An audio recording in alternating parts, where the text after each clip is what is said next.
British Foreign Secretary Boris Johnson appeared on Fox and Friends Monday to urge President Donald Trump not to pull out of the Iran deal, just days before the May 12 deadline, when Trump must decide the plan's fate.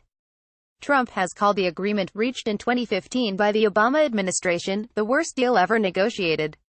On the campaign trail, Trump vowed to rip up the agreement but, 16 months into his presidency, has yet to do so.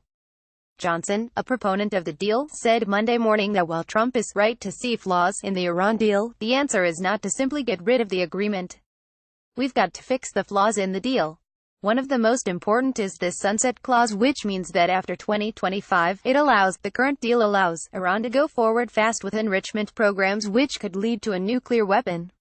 Johnson said, "We need to find a way of fixing that," the British Foreign Secretary added. The president has been right to call attention to it. But you can't do that without throwing the baby out with the bathwater, without scrapping the whole thing. Because if you do that, you have to answer the question, what next? What if the Iranians do rush for a nuclear weapon? Are we seriously saying we're going to bomb those facilities?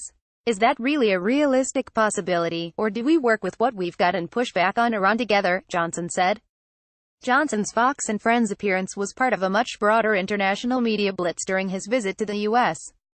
On Monday, Johnson met with his American counterpart, Secretary of State Mike Pompeo. Boris also penned an opinion editorial in the New York Times Monday, warning Trump it would be a mistake to pull out of the deal entirely.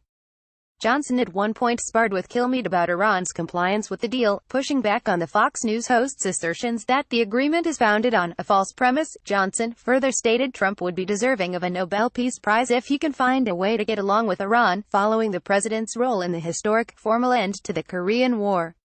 If Trump can fix North Korea and the Iran nuclear deal, then I don't see why he's any less of a candidate for the Nobel Peace Prize than Barack Obama, Johnson told Sky News. Image via screen grab, greater than. Follow John Street at John Street on Twitter. Have a tip we should know? Tips@mediaet.com